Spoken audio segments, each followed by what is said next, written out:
Ang sabi po ni Dina, nagpii daw po sila doon sa mahiwagang puno. Ang sabi po may nagmumulto daw po doon eh. Nung una nga po, akala ko na engkanto lang po yung anak ko. Tinatingin niyo po ba sa doktor si Dina? Ang sabi po may nakain. Eh yung huling nakain po niya galing po doon sa kantin ng eskwelahan nila. Ano po yung saktong diagnosis ng doktor? Sabi po, baka po nakakain po ng panis na pagkain. Pero inuwi ko po agad yung anak ko kasi wala naman po kami ibabahid sa ospital eh. Ang sabi niyo po kanina, sumakit din yung tiyan ng mga kaklase ni Dina? Nagreklamo din po yung ibang mga magulang. Ang sabi daw po baka nausog. Pero nawala din po yung sakit ng tiyan ng mga anak nila kaya hinayaan na lang po nila. Pero si Dina po hanggang ngayon masakit po din po yung tiyan niya. Di ko na nga po alam kung anong gagawin ko eh. Gusto ko po i-demanda yung eskwelahan niya sa pabaya na ginawa sa anak ko. Ma'am Lydia, si Attorney Abalos po. Attorney Abalos po, please, po kayo. Magandang araw. Alam niyo, Aling Lydia, ang sitwasyon mo ay posibleng makita ng kapabayaan na eskwelahan. Alam niyo, meron tayong tinatawag na Doctrine of Loco Parentis. Under this doctrine, it is the legal obligation of the school to take care of its students habang ito yung pinapangalagaan niya. Hindi lang po yun, Ma'am Lydia. Sa ilalim ng batas, Ang mga tao o negosyo na nagbebenta ng pagkain ay mananagot kapag napatunayan na ang kanilang produkto ay nag-cause ng pinsala. Kapag napatunayan po natin na yung pagkain sa kantina ay panis, maaari po nating singilin ang eskwelahan para sa damages. Well, kasama rin dito ang tinatawag na administrative liability ng eskwelahan. Dahil yung kanya kapabayaan na ma-maintain ang kalinisan ng kantin. Pwede rin itong paimbestigahan ng Department of Education kasama ng local health office. Lydia, huwag ka mag-alala. Magaling si Atty. Matias. Siya ang bahala sa kaso. Kailangan po natin gawin ngayon ay makuha lahat ng medical records ni Dina at makakuha din po ng Certificate of Indigency para masimulan na po natin ang proseso at matulungan na kayo. Umasa ka, Lydia. Gagawin namin ang lahat para sa Maraming salamat po, Atty. Matias, Atty. Abalos. Sana po matulungan niyo kami ng anak ko. Gagawin po namin lahat ng makakaya namin. Sa ngayon po, gusto ko po sana munang makita si Dina. Pwede niyo po ba akong samahan sa kanya?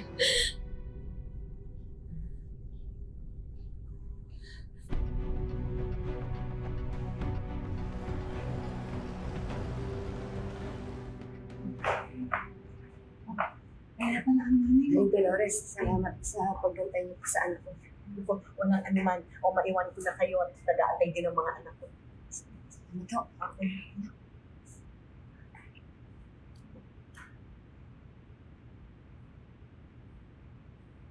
Dina, anak. Siya si Atty. Matias. Siya yung tutulong sa kaso natin. Attorney, siya po si Dina, anak ko. Hello, Dina. Sipag mo naman. Hinala mo pa dito yung assignment mo. Malapit na po kasi yung exams eh. Hardworking mo naman. Ano bang gusto mo maging paglaki mo? Gusto ko po maging magaling na abogado po. Talaga? Bakit mo gusto maging abogado? Kasi po, minsan, ang dami pong umaaway kay nanay. Nilireklamo po siya sa barangay. Kaya gusto ko po maging abogado para may pagtanggol ko po si nanay. Sabi ng nanay mo, matalino ka daw at masipag ka mag-aral. Sigurado ako matutupad mo yung pangarap. Kahit wala na po kaming panggastos para sa pag-aaral ko. Kahit pinabayaan na po kami ng tatay ko. Sana nga, di na nga po siya bumalik eh. Ayoko na po sa kanya. Sa araw na to, simula ngayon, kakalimutan ko, anak kita. Hanapin mo na lang kasi yung tunay mong nanay. Sama kayo. both of you can go to hell! Sige, bukas ha. Reserve ko na kayong dalawa. Sabi mo Thank yan, ha? you!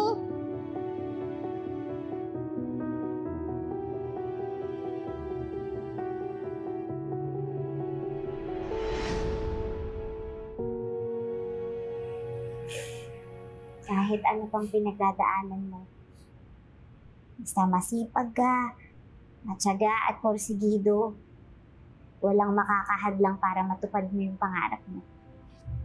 Pero sa ngayon, kailangan mo munang magpagaling ha.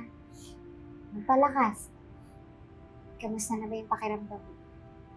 Okay naman po ako. Anong okay naman, anak? Kagabi lang namimilipit ka sa sakit ng tiyan mo. Kaya nga nandito si Atty. Matias kasi normal na tayo magsasampa ng kaso sa eskwelahan. Inay, hindi naman po tayo sigurado na Di na? Masakit na naman? Ha? Di na? Masakit na naman.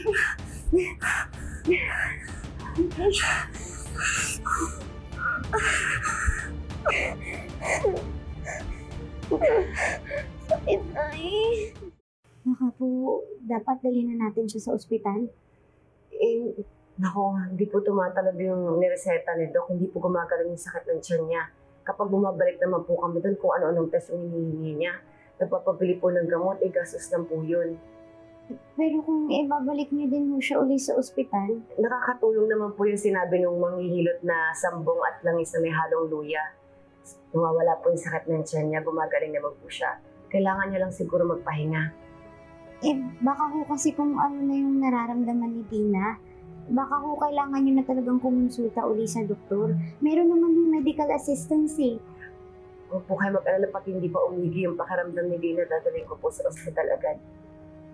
Sige ho, para personal ko rin pong makausap yung doktor niya. Tsaka ma'am, mukhang hindi po maganda yung naging epekto sa kanya na paghiwalay niyo ng asawa niyo. Opo, attorney. Pero sana matulungan niyo po kami na magsampa ng kaso laban sa eskwelahan. Hindi po ligtas yung mga bata doon. Nung meron nga pong nasapian doon sa punong kahoy, binaliwala lang po kami.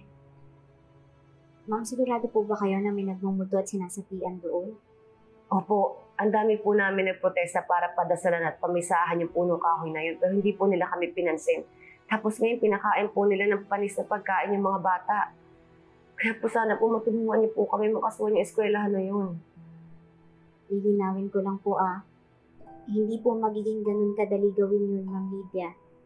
Kailangan po muna natin ng sapat na ebidensya na may pagkakamali nga yung eskwelahan. Eh di pa po ba ebidensya yung kalagayan ng anak ko ngayon? Sabi nga po ng mga kapitbahay at saka manghilot, baka nausog daw po sa punong kahoy sa eskwelahan. Diyos ko, baka nga daw po sinapian na yung anak ko. Ma'am, huwag na lang po tayong magpa-apekto sa mga sabi-sabi hanggat wala pa po tayong sapat na ebidensya. Magtatanong-tanong din po ko dun sa eskwelahan. Ibigay niyo sa akin yung mga number ng mga taong dapat kausapin. Kapag napatunayan po natin na may pananagutan ngayong eskwelahan, tutulungan ko po kayo.